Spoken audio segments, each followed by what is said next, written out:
자, 그러면 한 주간에 있었던 바이오 시장의 흐름을 짚어보도록 하겠습니다. 지난주에 그 고용 지표는 강세를 보였습니다. 주간 미국 신규 실업자 수가 예상치 대비해서 상회를 했고, 또 강한 11월 고용 지표가 발표되었지만 시장은 경기 연착륙 시그널로 해석을 하면서 오히려 상승세를 보였습니다. 기존과는 이제 다른 분위기죠.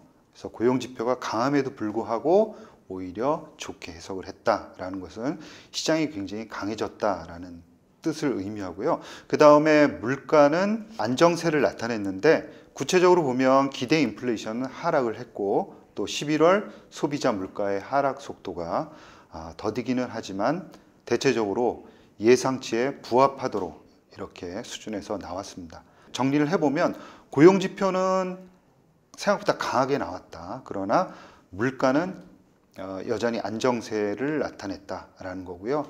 경기 침체에 대한 우려감은 또 완화되는 가운데에서 물가는 굉장히 안정되는, 어떻게 보면 굉장히 주가에는 좋은 환경이 조성이 되고 있다, 이렇게 볼 수 있고요. 주간으로 보면은 미국 지수는 꾸준히 상승 흐름을 나타냈습니다. 13일 연준이 내년 금리 인하를 언급을 하면서 금리 인상 사이클은 사실상 마무리된 것이 아니냐, 이렇게 해석을 하면서 미국 시장의 상승 속도는 가속도가 붙었다, 이렇게 보고요. 미국 국채 10년물 국채 금리는 4.02까지 떨어졌습니다.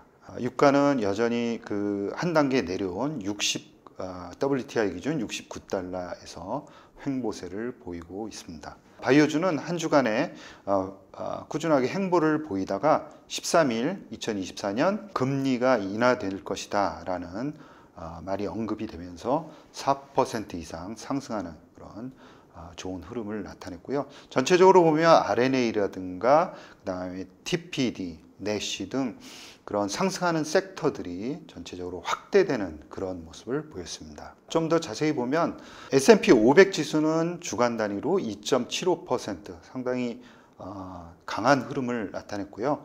아크지 같은 경우에도 아마 지지난주에도 6.4% 상승을 했었는데, 이번 주도 똑같이 6.37%, 거의 6.4% 정도 상승을 했습니다. 그래서 연간 단위로 보더라도 한 8% 정도 상승하는 굉장히 강한 흐름을 거의 6주째 유지를 하고 있고요.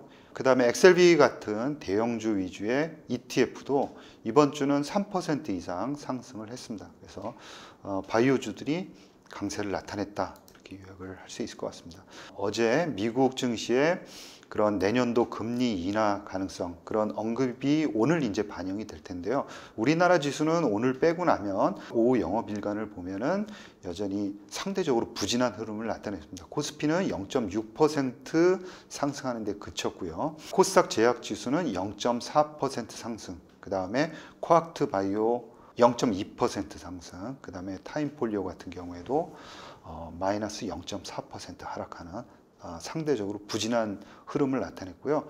주간 단위 종목 흐름을 보면 루닉과 셀트리온의 주가가 상당히 강했습니다. 그리고 레고캠 바이오, SK 바이오팜, 알테오젠이라든가 한미약품 등등은 견조한 주가 흐름을 나타냈습니다. 그래서 중요한 것은 이번 주에 금리 인하에 대한 컨센서스가 형성이 되었다는 거죠. 그래서 내년 2분기 이내에 기준금리 인하 가능성이 상당히 높아졌고, 모두 그렇게 인식하기 시작했다는 겁니다. 그래서 이게 대단히 중요한데요.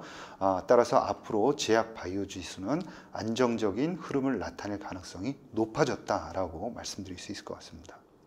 그리고 한 주간에 있었던 미국과 국내 제약 바이오 지수 이슈를 정리해 드리면, 버텍스와 크리스퍼가 만든 엑사셀, 즉 카스게비가 FDA 승인을 받았습니다. 그리고 같은 날 블루버드 바이오의 렌티바이러스 기반 SCD 유전자 치료제, 같은 질환이죠.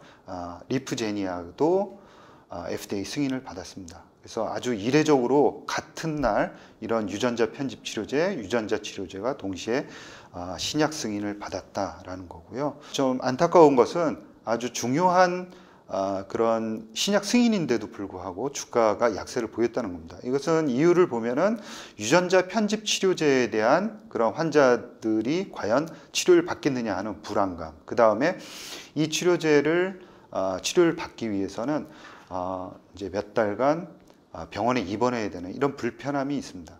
속도가 굉장히 더딜 수밖에 없다, 이런 이제 인식이 있는데, 제가 생각하는 거는 버텍스가 상업화를 하고 있습니다. 그래서 굉장히 치밀하게 준비를 하고 있고, 버텍스의 상업화 능력을 좀 이제 주의 깊게 봐야 한다라는 점이고요. 그 다음에 카스게비의 그런 치료 효과입니다. 그래서 1회 치료로 아주 강력한 치료 효과를, 평생 치료 효과를 나타내는 이런 치료를 받고, 그게 이제 입소문이 난다 그러면은 다른 환자들의 그런 치료도 확대될 수 있을 것이다 라고 생각을 하는 겁니다. 따라서 점차적으로 양호한 매출 흐름이 나타날 것으로 예상을 합니다. 다음으로는 치료용 암백신에 관련한 뉴스가 나왔습니다. 머크와 모더나가 지금 협업해서 임상 시험을 하고 있는 키트루다, 그다음에 플러스 치료용 RNA 기반의 암 백신이 지금 비소세포 폐암을 적응증으로 해서 확증적 임상 3상을 한다라는 뉴스가 나왔는데요. 사실 이 병역 요법으로는 기존에 이미 흑색종을 대상으로 해서 14개 국가 1089명을 대상으로 해서 임상 3상이 현재 진행이 되고 있습니다. 여러 고용암에 대해서 치료용 암 백신이 실질적으로 상용화를 위한 임상 3상에 진행이 되고 있고, 이 두 회사들은 앞으로도 다양한 그런 암종으로 확대를 해 나가겠다는 뜻을 내비쳤습니다. 다음으로는 ADC 관련한 이야기입니다. 미국 빅파마 BMS가 ADC 경쟁에 합류를 했다라는 뉴스인데요. 기존에 여러 회사들이 이 ADC 모달리티를 확보를 하기 위해서 적극적인 모습을 보였었죠. 특히 머크 같은 경우 굉장히 공격적인 라이선스 인을 단행을 했고요.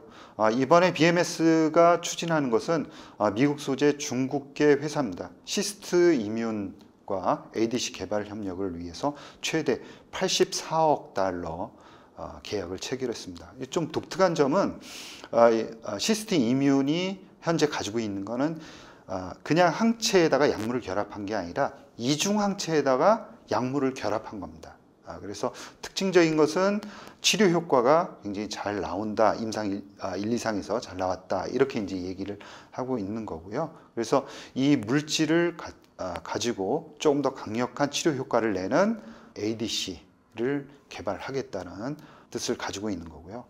다음으로는 머크가 항체의 페이로드를 기존의 그런 독극 약물을 붙이는 게 아니라 TPD, 즉 단백질 분해제를 결합한 그런 DAC라는 항체 분해 약물 접합제 물질을 C4 테라퓨틱스로부터 확보를 했다는 뉴스입니다. 그래서 이 지금 DAC라는 그런 모달리티는 기존의 시젠이라든가 아니면은 BMS 같은 회사들이 이제 개발을 하고 있거든요. 그래서 이번에 머크도 이 대열에 합류를 한 것이다라고 보시면 되겠습니다. 그래서 기존에 보시면은 이제 항체라는 게 이중항체든 아니면은 그냥 단일 항체든 간에 어떤 특정 타겟을 찾아가는 그런 대단히 전달체로서의 우수한 특징을 가지고 있다라는 것이고요. 이게 이제 재발견되는 거고, 그 위에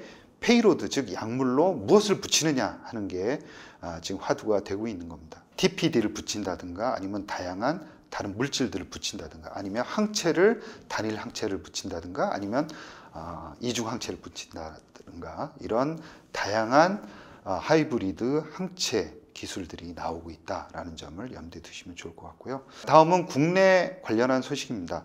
국가 신약개발사업단, 즉 KDDF가 우수과제 선정 발표를 열어서 10개 과제를 선정을 했습니다. 그래서 2021년부터 지원을 받은 350개 과제 중에서 10개의 그런 개발되고 있는 임상 파이프라인을 선정을 한 것인데요. 여기를 보면 대웅제약의 특발성 폐섬유증, 그다음에 지놈 앤 컴퍼니의 면역 항암제 후보물질이죠. 그다음에 큐러셀의 카티, 셀비온의 전립선암 치료제, 그다음에 퓨처캠의 전립선암 치료제 후보물질 등이 10대 과제에 속했다는 말씀을 드리면서 한 주간에 있었던 바이오 관련한 시장 동향과 전망에 대해서 말씀드렸습니다. 여러분 감사합니다.